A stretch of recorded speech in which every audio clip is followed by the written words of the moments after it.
Be phenomenal every day.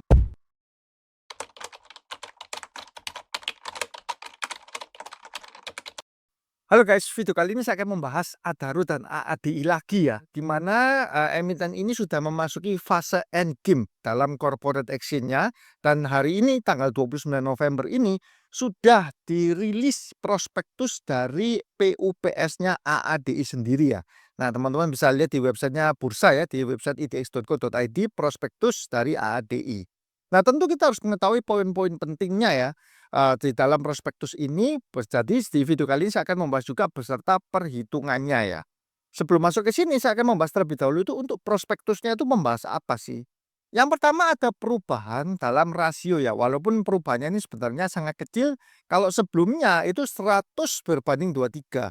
100 pemegang saham Adaro berhak memiliki hak untuk menebus saham AD itu 23 ya.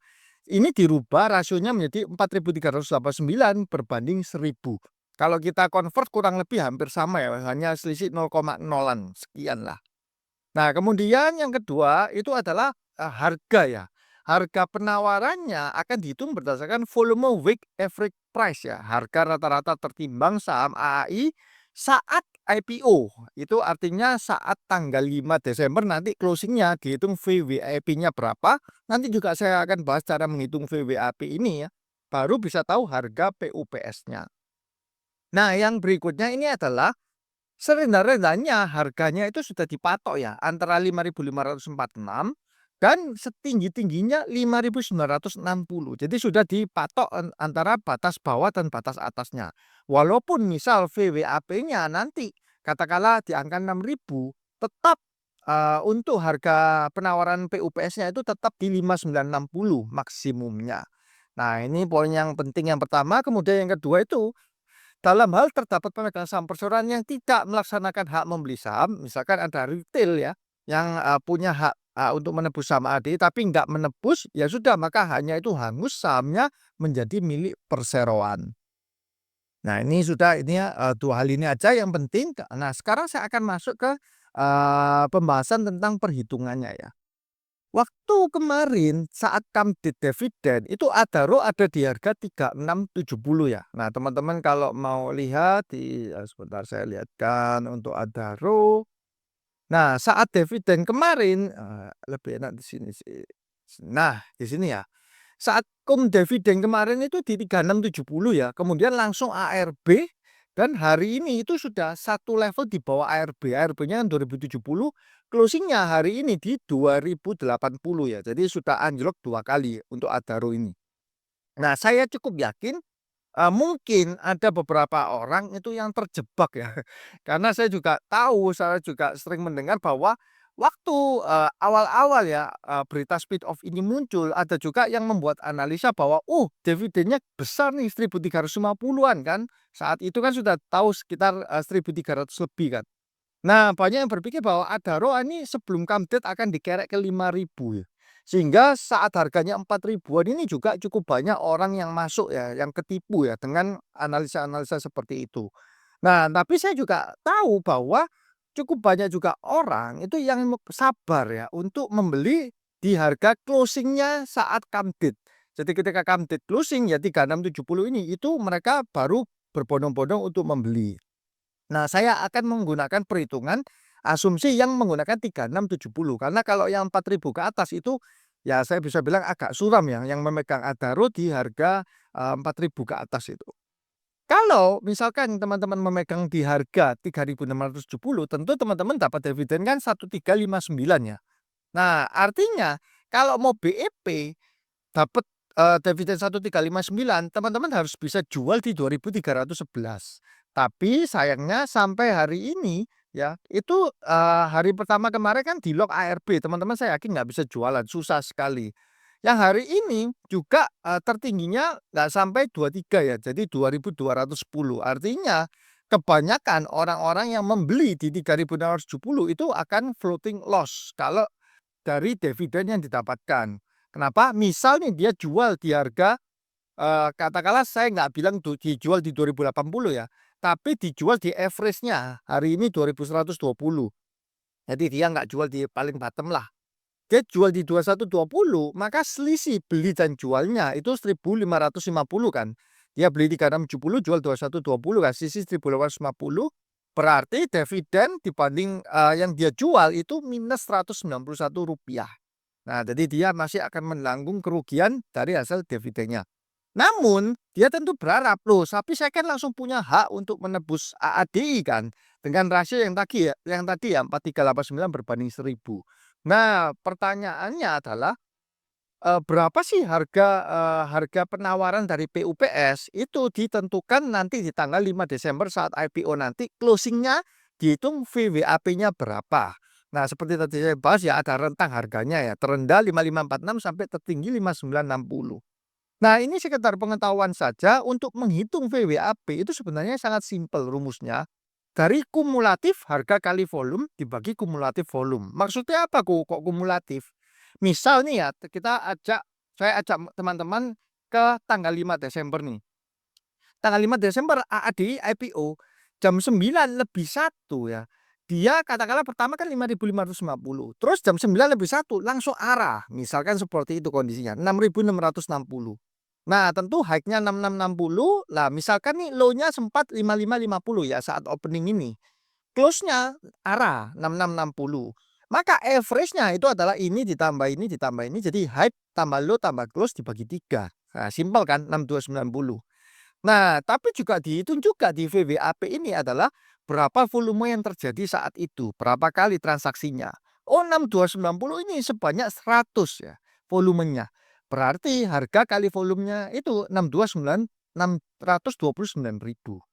Nah, ini dicatat per menit ya, 901 dicatat, kemudian 902 juga dicatat. High-nya katakanlah ini log arah kan, naik 6660 arah kan ADI-nya.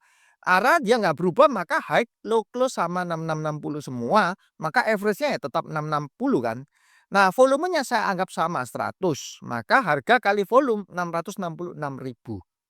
Nah, VWAP kalau hanya berdasarkan 2 menit ini, maka menjadi ya rumusnya adalah harga kali volume ini ditambah yang ini harga kali volume ini dibagi volume ini ditambah volume ini. Nah, jadi rumusnya ini ya. Harga kali volume di 2 menit ini ditambah kemudian dibagi dengan volume yang di 2 menit itu dibagi. Nah, menjadi 6.475. Itu cara perhitungan VWAP. Tapi nanti bukan hanya 2 menit tapi dihitung sampai market close ya untuk perhitungan VWAP-nya ini. Katakanlah ternyata 6475 ini ya hasilnya. Tapi karena sudah aturan di prospektus bahwa maksimum penawaran PUPS itu di 5960, dia nggak bisa di 6475. Maka PUPS-nya penawarannya nanti di 5960 ya. Atau naik 7,39% dari IPO AADI yang 5550. Nah, sekarang kita masuk ke perhitungan sini ya. Di sini berarti tadi kan kalau teman-teman beli saat dividen ya di penutupan dapat 3670 sebanyak berapa kok? Sebanyak supaya gampang sebanyak rasionya 4389 lot ya. Berarti keluar duit 1,6 miliar rupiah 1610 ini ya. Tapi dari sini terima dividen 596 juta rupiah. Nah, dari sini punya hak untuk membeli saham AADI ya sebanyak 1000. Kan rasionya 4389 banding 1000. Katakanlah ditebus semua dengan harga yang maksimumnya 5960 ya. 596 juta. Oh iya, kenapa kok saya bilang kemungkinan dia atau pemegang saham pengendali ya atau ownernya ini tidak akan menaikkan ya saham AADI di hari pertama IPO. Karena kalau teman-teman lihat ya dari rentang waktunya, time frame-nya, IPO-nya itu kan 5 Desember kan. Nah, sedangkan ini jadwalnya ya. PUPS-nya itu mulainya offering-nya itu di 6 sampai 10 Desember ya. Dan dividennya itu berbarengan ya dengan PUPS-nya ini. Jadi 6 Desember. Jadi teman-teman bisa menggunakan dana dividen untuk mengikuti atau menebus hak dari AADI-nya. Nah, kalau tanggal 5 Desember ternyata si AADI ini habis IPO-nya nggak sukses, dia nggak naik, ya tentu nggak ada yang mau nebus kan. Oleh sebab itu saya makanya berpikir bahwa ya kemungkinan besar hari pertama IPO AADI ini akan sukses ya. Akan sukses karena ada kepentingan supaya besoknya tanggal 6 ini retail kan dapat dividen ya ditebus gitu loh. Supaya karena ketika ditebus kan uangnya kembali lagi ke Adaro kan, ke Adaro sebagai pemegang saham dari AADI. Nah itulah alasan mengapa kok saya merasa bahwa nanti di hari pertama IPO AADI itu dia akan naik, walaupun arah atau enggak saya nggak tahu, tapi saya rasa akan dibuat naik supaya menarik untuk ditebus ya. Nah kalau misal ini saya lanjut ya yang tadi ya, berarti ketika terima dividen 596 juta ya, 596 sekian-sekian ya, AADI-nya di 5.960 dikali 1.000 lot menjadi 596 juta. Dari uang dividennya itu cukup untuk meng-cover ya, atau membiayai untuk menebus hak dari AADI. Masih ada sosok atau kembalian ya Rp465.000 ya, ini uang receh lah Rp460.000 dibandingkan 1,6 M yang dikeluarkan untuk beli saham Adaro. Nah, berikutnya yang jadi permasalahan adalah, ini perubahan di Adaro. Kalau ini kondisi pertama, kalau misalkan dijual ya. Jadi di hari tanggal 29 ini teman-teman jualan 2.120, berhasil jual di 2120, sebanyak 4.389, artinya Adaronya dilepas semua, maka dapat duit sekitar 930 juta. Terus AADI-nya itu 5.960, maka di portofolionya teman-teman nanti itu akan mempunyai saham AADI yang nilainya 596 juta. Nah, jadi saat PUPS nanti ternyata kalau dihitung uang yang dikeluarkan 1,6 miliar dikurangi dengan penjualan saham Adaro di 2120 930, kemudian dikurangi dengan ini 596, itu masih minus ya teman-teman. Jadi masih minus 5,2%. Nah tentu orang-orang yang beli di 3670 saat dividen ini, dia berharap AADI-nya ini naik ya. Dia tentu berharap AADI-nya naik supaya nggak loss, nggak minus seperti ini. Nah kalau misalkan nih AADI-nya itu ternyata naik ya, naiknya mentok arah ya di 6.660 ya. Kan 5.550 plus 20% ya, karena fraksinya sudah 5.000, itu jadi 6.660 ya.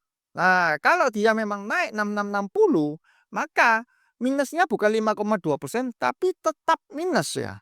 Berarti perhitungannya ya, di sini ada selisih dividen, saya tambahkan dengan Adaronya kan sudah dijual nih. Kemudian ditambah nilai AADI sesudah arah sekali ya, 6.660. Itu dia masih minus 13 jutaan atau hampir 0,8%. Nah, di sini saya terus terang tidak menghitung sampai rinci fee buy fee sell, enggak lah ya, karena itu kurang lebih 0, sekian. Cuman artinya teman-teman yang beli saham Adaro di 3670 ya, kemudian AADI-nya itu arah sekali sekali arah ya, di hari pertama dia arah, itu teman-teman masih rugi ya. Jadi masih belum untung. Nah, untungnya gimana kalau misalkan AADI-nya itu misalkan ke 7.000, nah ini sudah untung 1% lebih. Ya, nah jadi itu ya teman-teman yang harus melakukan kalkulasi juga. Di mana, oh iya ya kalau saya beli kemarin tuh berapa angkanya ya, itu jangan sampai miss. Nah, kemudian saya akan membahas satu lagi itu, ini kan asumsi kalau teman-teman jual ya saham Adaro di ini tanggal 29 November 2120. Karena kemarin 28 November saya yakin itu sangat sedikit yang berhasil jualan ya. Nah, kok kalau misalkan tidak dijual gimana? Ya gampang, itu kalkulasinya berarti kan kalau tidak dijual ya tinggal Adaronya berapa dikalikan lotnya kan, terus AAD-nya berapa dikalikan lotnya. Kalau misalkan Adaronya tetap nih 2130 ya, dikalikan lot, kemudian AAD-nya 6.660, kemudian kita kurangkan modal awal untuk beli 1,610, nah ternyata juga masih minus ya. Jadi kuncinya kalau misalkan seperti ini menurut saya juga cukup beresiko tinggi karena teman-teman juga masih berharap Adaronya ini akan rebound ya. Nah di video sebelumnya saya pernah membahas kan kalau dari hitung-hitungan saya nanti pasca spin off ya kemungkinan fair value-nya itu akan ada di sekitar 1579. Ini dengan pandangan konservatif ya. Konservatif atau itu istilahnya saya cari yang cukup rendah lah ya untuk fair value. Cuman kalau kita memang mau niat membeli Adaronya dengan percaya kepada Adaro Green, ya sebaiknya membeli dengan margin of safety, entah itu dipotong 40 atau 30% ya. Nah ini Excel ini perhitungan supaya membantu teman-teman berapa sih harga beli teman-teman di Adaro, teman-teman tinggal input ya, berapa lotnya, nanti jangan lupa rasionya kalau ini dirubah ya. Kalau lotnya ini, misalkan teman-teman inputnya 10.000 lot ya, ini tentu rasionya kan berubah. Harus dibagi juga dengan 4389 kan, untuk menentukan AAD-nya berapa. Nah, Excel ini pun akan saya bagikan ke teman-teman ya, teman-teman bisa download. Ini sudah saya bagikan ke semua yang memiliki link. Nah, nanti saya akan, tulis ya di bagian deskripsi itu link untuk mendownload dari Excel ini. Nah, kalau teman-teman merasa berguna ya untuk, Excel ini, jangan lupa juga untuk, follow ya dari Instagramnya Arves. Kita sudah rilis ya, Instagram ya, platform Instagram. Di sini ada, pembahasan ya tentang value investing, full value investing. Kita tidak membahas sama sekali tentang trading ya. Jadi kita juga mohon support dari teman-teman untuk mem-follow akun Instagram dari Arves sendiri. Jangan lupa juga untuk websitenya ya juga terus diikuti. Nah, terus saya juga mau mengingatkan ada satu hal yang cukup penting ya menurut saya, itu di bagian ini. Kalau teman-teman, melihat, itu adalah di bagian perkiraan periode distribusi saham secara elektronik untuk PUPS AADI. Ini kan berlangsung 9 sampai 11 Desember ya. Nah, 9 sampai 11 Desember ini menurut saya ini hari-hari keramat ya.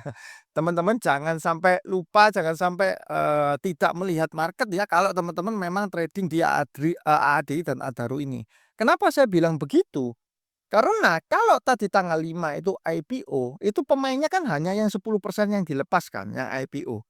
Tapi begitu sudah tanggal 9, maka retail-retail yang cukup besar porsinya ya, yang mendapat hak untuk menebus ADI, itu kemungkinan itu sudah bisa berjualan di saham ADI-nya. Nah, ini teman-teman hari keramat. Jadi jangan sampai teman-teman ketiduran ya. Atau teman-teman tidak melihat market di tanggal 9 sampai 11 kalau teman-teman memang pegang ya. Untuk Adaro dan AADI dan memang teman-teman tujuannya untuk trading. Nah, kalau teman-teman memang yakin untuk invest long term ya saya nggak bisa ngomong ya. Tapi kalau teman-teman untuk trading ini adalah menurut saya tanggal yang cukup krusial. Jadi jangan sampai teman-teman miss di tanggal ini ya. Lah mengapa saya bisa bilang begitu? Kalau teman-teman perhatikan ya, di IPO-nya AADI itu dia menulis hal ini ya, ketentuan dan keterangan mengenai pihak yang dilarang untuk mengalihkan sebagian atau seluruh ya, sesuai pasal 2 POJK bla bla bla setiap PHA yang memperoleh harga di bawah harga penawaran dalam jangka waktu 6 bulan ya, dilarang untuk mengalihkan sebagian atau seluruh kepemilikan saham perseroan sampai dengan 8 bulan setelah pernyataan pendaftaran menjadi efektif ya. Nah, ditulis memang seperti ini. Sehubungan dengan hal tersebut tidak terdapat pemegang saham perseroan yang dilarang untuk mengalihkan sebagian atau seluruh kepemilikan saham miliknya sampai dengan 8 bulan setelah pernyataan pendaftaran menjadi efektif. Ini saya rasa kata-katanya juga agak rancu ya. Antara sebenarnya ini, boleh nggak sih pemegang saham dari Adaro yang mendapatkan hak untuk menebus AD ini berjualan ketika dia sudah dapat? Ini masih rancu, ini menurut pendapat saya pribadi ya. Nah, ada pernyataan pengendali, ini bagus, pernyataan pengendalinya langsung dia bilang, ASI bersama Bapak Garibaldi Thohir itu, sudah bilang bahwa berkomitmen tidak melepas pengendalian atas perseroan sekurang-kurangnya 1 tahun. Nah, jadi, ASI bersama Pak Thohir itu dia komit untuk hold. Nah, pertanyaannya adalah apakah yang retail ini perlakuannya juga sama atau tidak? Kalau ternyata yang retail itu di-loss, boleh ya, boleh untuk dijual, ya saya rasa kemungkinan hal itu yang terjadi ya, kemungkinan retailnya tidak di-lock kan. Karena susah sekali loh mau nge-lock semua retail yang menebus, ADI itu saya rasa itu cukup susah. Kalau itu terjadi maka hati-hati sekali lagi saya ingatkan teman-teman di tanggal 9 sampai 11 Desember 2024 ketika, retail-retail yang menebus AD ini sudah dapat barang gitu loh. Apalagi misal saat itu harga AD-nya sudah naik ya. Wah tentu akan bisa terjadi aksi taking profit ya di saham ADI. Nah, kalau teman-teman mempunyai info lebih, dalam ya atau lebih detail tentang hal ini, teman-teman juga bisa tulis di kolom komentar atau apakah saya salah tentang persepsi ini ataukah memang sudah ada deklarasi atau, detailnya ya yang pasti fix-nya seperti apa. Untuk saya pribadi pandangan saya masih tetap sama ya seperti video saya sebelumnya di mana saya melihat kepentingan owner itu masih di AADI, kok di AADI. Kepentingan owner itu masih di Adaro ya dengan pengembangan Adro Green-nya. Makanya di video kemarin itu saya sudah melakukan perhitungan kalkulasi. Dan saya juga melihat kalau misalkan nanti benar-benar dibawa ke angka mendekati kalkulasi ini ya, misalkan 1.500-an. Nah, itu kan sudah berarti sudah bisa masuk watchlist kan. Kita sudah tahu oh ini sudah dekat fair value-nya. Kita tinggal melakukan research lebih dalam, dan kalau mau beli jangan lupa beli dengan margin of safety ya. Jangan ditabrak di harga fair value-nya. Nah, itu kalau pendapat saya pribadi. IPO AAD-nya ya hari pertama menurut saya juga akan dikerek naik ya, supaya merangsang pemegang saham Adharunya untuk menebus saham AADI. Oke guys, cukup sekian untuk video kali ini, semoga bermanfaat. Saya doakan semoga teman-teman sehat selalu, semakin sukses dan cuan selalu. See you guys.